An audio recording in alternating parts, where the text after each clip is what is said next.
नमस्कार, देश दुनिया की बड़ी खबरों में आपका स्वागत है। आज के इस बुलेटिन में हम बात करेंगे शिवसेना के संजय राउत ने डिप्टी सीएम एकनाथ शिंदे पर दिए गए विवादित बयान की। धर्मांतरण को लेकर संघ प्रमुख मोहन भागवत दिए संकेत की। वक्फ कानून पर सपा सांसद अवधेश प्रसाद के बड़े ऐलान की। सीएम चंद्रबाबू नायडू ने पीएम मोदी को भेजे गए निमंत्रण की बात करेंगे। मुर्शिदाबाद में एक बार फिर भड़की हिंसा की। और बुलेटिन के अंत में हम जानेंगे कि सच में दिल्ली की सरकार को रेखा गुप्ता के पति चला रहे हैं, जो नेता अतिशी ने दावा किया है। साथ ही रोजगार समाचार में बात करेंगे देश में कौन कौन सी सरकारी भर्तियां निकली हुई है और उनसे जुड़ा क्या है नया अपडेट।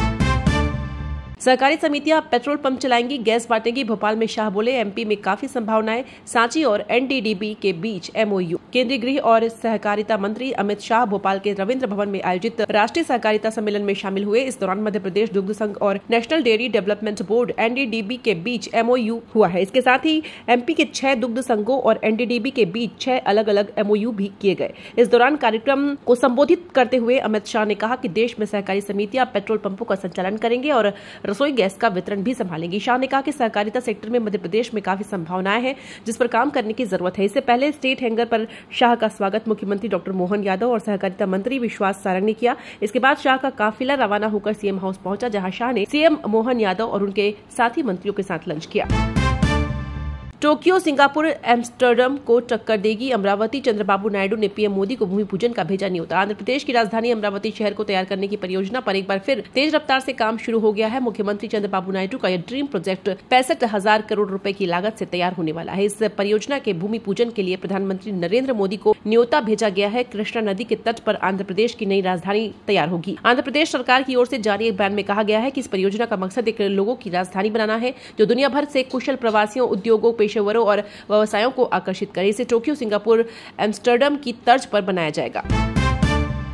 लालची या डर की वजह से नहीं बदले धर्म। धर्मांतरण को लेकर संघ प्रमुख मोहन भागवत का बड़ा बयान। राष्ट्रीय स्वयंसेवक संघ के संघ संचालक मोहन भागवत ने धर्मांतरण के मुद्दे पर एक बड़ा बयान दिया है। उन्होंने कहा है कि सभी धर्म एक है और तो धर्म परिवर्तन करने की क्या जरूरत है। इस दौरान उन्होंने धर्मपुर के बरुमाल धाम में श्री भाव भावेश्वर महादेव मंदिर के रजत उत्सव कार्यक्रम में भी भाग लिया। सरसंघ संचालक मोहन भागवत ने अपने संबोधन में कहा, सभी धर्म एक है तो धर्म परिवर्तन करने की क्या जरूरत है। धर्मांतरण करने के पीछे एक उद्देश्य समूह की शक्ति बढ़ाकर सत्ता पाने के लिए होता है। अपना प्रभाव बढ़ाना, अपनी शक्ति बढ़ाना, अपना विस्तार करने का मतलब धर्मांतरण की भावना पैदा करना होता है। आरएसएस प्रमुख ने कहा कि लोगों को किसी भी लालच या डर के प्रभाव में आकर अपना धर्म को किसी भी हालत में नहीं बदलना चाहिए। जिंदगी में लालच या प्रलोभन लोगों को उनके धर्म से दूर कर सकती है, लेकिन धर्म ही सभी को खुशी की ओर ले जा सकता है। उन्होंने कहा कि हम एकजुट होकर होना जानते हैं और एकजुट होना भी चाहते हैं। हम किसी से लड़ना नहीं चाहते, लेकिन आज कई ऐसी ताकतें मौजूद हैं जो ये चाहते हैं कि हम अपने आप को बदल लें, तो ऐसी ताकतों से हमें खुद को बचाना होगा। नेशनल हेराल्ड केस ईडी जब्त करेगी। रुपए 661 करोड़ की संपत्तियां दिल्ली, मुंबई और लखनऊ की 3 प्रॉपर्टीज पर नोटिस चिपकाए, कहा तुरंत खाली करे। प्रवर्तन निदेशालय कांग्रेस के नेशनल हेराल्ड अखबार और एसोसिएटेड जर्नल्स लिमिटेड एजेएल से जुड़ी मनी लॉन्ड्रिंग केस की जांच के दौरान कुर्क संपत्तियों को जांच करेगी, जब्त करेगी। ईडी ने एक बयान में कहा कि उसने 661 करोड़ रुपए की अचल संपत्तियों को कब्जे में लेने के लिए नोटिस जारी किया है। ईडी ने पीएमएलए एक्ट की धारा 8 और एसोसिएटेड नियमों के नियम 5(1) के अनुसार संबंधित संपत्ति रजिस्ट्रार को दस्तावेज सौंपे हैं, जहां ये संपत्तियां हैं। ईडी ने कब्जे में लिए जाने वाले परिसर को खाली करने की मांग की है। 661 करोड़ की इन अचल संपत्तियों के अलावा एजेएल के 90.2 करोड़ रुपए के शेयरों को ईडी ने नवंबर 2023 में अपराध की आय को सुरक्षित करने और आरोपी को इसे नष्ट करने के रोकने के लिए कुर्क किया था। दिल्ली के Herald house, 5A Bahadur Shah Zafar मार्ग, मुंबई के बांद्रा ईस्ट और लखनऊ के बिशेश्वर नाथ रोड स्थित एजेएल की बिल्डिंग पर नोटिस चिपकाए गए हैं। हमारी सरकार आएगी तो 48 घंटे के अंदर बदल देंगे वक्फ कानून। सपा सांसद अवधेश प्रसाद का बड़ा ऐलान। वक्फ संशोधन कानून को लेकर देश की सियासत गर्मा गई है। विपक्षी पार्टियों ने इस कानून का संसद से लेकर सड़क तक विरोध किया है। वहीं अब उत्तर प्रदेश की अयोध्या सीट से समाजवादी पार्टी के सांसद ने इस कानून को लेकर बड़ा बयान दिया है। सपा सांसद अवधेश प्रसाद ने कहा है कि अगर हमारी सरकार आएगी तो 48 घंटे के अंदर वक्फ बोर्ड कानून को बदल देंगे। इसके साथ ही सपा सांसद ने कहा कि वक्फ संशोधित कानून देश के मुसलमानों के लिए खतरनाक है। ये कानून संविधान के विपरीत है। इस कानून को हमारी सरकार आने पर हटा दिया जाएगा। सपा सांसद ने पश्चिम बंगाल की मुख्यमंत्री बनर्जी के बयान का भी समर्थन किया है। सीएम ममता बनर्जी ने पिछले दिनों कहा था कि वक्फ संशोधन कानून उनकी सरकार पश्चिम बंगाल में लागू नहीं होने देगी। ममता के बाद अब सपा सांसद ने भी अब इस कानून के विरोध में आवाज उठा दी है।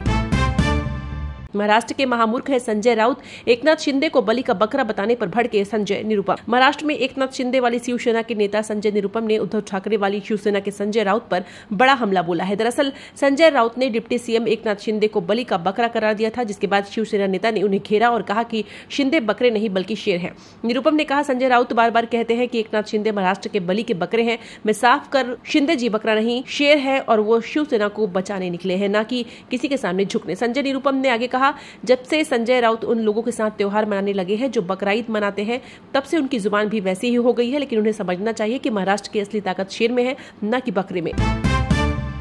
आप नेता आतिशी का बड़ा आरोप, दिल्ली सीएम के पति चला रहे हैं सरकार। पूछा, क्या रेखा काम नहीं संभाल सकती? बीजेपी बोली, पत्नी का साथ देना सामान्य बात। दिल्ली के पूर्व मुख्यमंत्री और आप नेता आतिशी ने मुख्यमंत्री रेखा गुप्ता पर आरोप लगाया कि उनके पति सरकार चला रहे हैं। आतिशी ने एक्स पर पोस्ट करके शेयर करके लिखा कि इन फोटो को ध्यान से देखिए। जो व्यक्ति एमसीडी, डीजेबी, पीडब्ल्यूडी और डीयूएसआईबी के अफसरों की मीटिंग ले रहे हैं, यह दिल्ली के मुख्यमंत्री रेखा गुप्ता के पति मनीष गुप्ता है। आतिशी ने दिल्ली में हो रहे पावर कट और बढ़ती स्कूल फीस को लेकर भी निशाना साधा। उन्होंने कहा, क्या रेखा गुप्ता को काम संभालना नहीं आता? इस वजह से दिल्ली में रोज लंबे पावर कट हो रहे हैं। प्राइवेट स्कूलों की फीस बढ़ रही है। वहीं इसके जवाब में दिल्ली बीजेपी अध्यक्ष वीरेंद्र सचदेवा ने आतिशी पर अपमानजनक टिप्पणी करने का आरोप लगाया। सचदेवा ने कहा कि किसी भी पति का अपनी पत्नी को समर्थन करना सामान्य बात है। एक्स पर सचदेवा ने लिखा, मुख्यमंत्री रेखा गुप्ता कड़ी मेहनत और दृढ़ संकल्प से इस पद तक पहुंची है और यह बिल्कुल सामान्य बात है कि परिवार के सदस्य उनका समर्थन कर रहे हैं। पश्चिम बंगाल के मुर्शिदाबाद में एक बार फिर भड़की हिंसा, 2-3 राउंड की चली गोलियां, एक युवक घायल। पश्चिम बंगाल के मुर्शिदाबाद में वक्फ कानून के विरोध में एक बार फिर हिंसा भड़क गई। हिंसा के दौरान गोलीबारी में एक युवक घायल हो गया, उसे अस्पताल में भर्ती कराया गया। बीएसएफ के जवानों पर हमला करने का आरोप लगा है। आरोप लगाया गया कि बीएसएफ की तरफ से 2 से 3 राउंड की गोली चलाई गई है। गोलीबारी में धुलियान इलाके में शमशेर नदाव नाम के युवक को गोली लग गई। उसे इलाज के लिए जंगीपुर उपजिला अस्पताल से मुर्शिदाबाद मेडिकल कॉलेज अस्पताल भेज दिया गया। बताया जा रहा है कि उसे पीठ में गोली मारी गई है। युवक का फिलहाल बरहामपुर के मुर्शिदाबाद मेडिकल कॉलेज अस्पताल में इलाज चल रहा है। वहीं मुर्शिदाबाद में हिंसा भड़की, हिंसा को लेकर 12 और लोगों को गिरफ्तार किया गया है। अब गिरफ्तार लोगों की कुल संख्या 150 से अधिक हो गई है। यह कदम कलकत्ता हाईकोर्ट द्वारा क्षेत्र में केंद्रीय बलों की तत्काल तैनाती के आदेश के बाद उठाया गया है। पेट्रोल डीजल पर 15 लीटर कमा रही कंपनियां, लेकिन रेट नहीं घटा रही। कच्चा तेल 4 साल के निचले स्तर पर, तेल कंपनियों की ऐतिहासिक कमाई। कच्चे तेल की कीमतें 4 साल के सबसे निचले स्तर $65.41 प्रति बैरल आ गई है। इसमें पहले अप्रैल 2021 में दाम $63.40 प्रति बैरल थे। इस गिरावट में पेट्रोल डीजल रिफाइन करने पर होने वाली कमाई ऐतिहासिक स्तर पर पहुंच गई है। रेटिंग एजेंसियों के अनुसार मौजूदा समय में तेल कंपनियों को पेट्रोल पर प्रति लीटर 12-15 और डीजल पर 6.12 का मुनाफा हो रहा है। इसके बावजूद तेल कंपनियों ने पिछले 1 साल से पेट्रोल डीजल की कीमतों में कोई कटौती नहीं की है। हाल ही में संभावना थी कि तेल कंपनियां दाम घटाएंगी, लेकिन सरकार ने 2 लीटर एक्साइज ड्यूटी बढ़ा दी। इसकी आड़ में कंपनियां दाम घटाने से बच गई। लंबे समय से तेल कंपनियां घाटे का हवाला देकर दामों में कटौती से बच रही हैं, जबकि हकीकत यह है कि पिछले 5 सालों में 7 बड़ी तेल गैस कंपनियों में केवल एक आईओसी को एक बार 2019-20 में मामूली घाटा हुआ था। इसे छोड़ दिया जाए तो ये कंपनियां साल दर साल काफी भारी मुनाफा कमा रही हैं। केंद्र सरकार के पेट्रोलियम मंत्रालय की petroleum planning and analysis cell के अनुसार पेट्रोल डीजल से केंद्र और राज्य सरकारों ने 5 साल में 35 लाख करोड़ जुटाए हैं।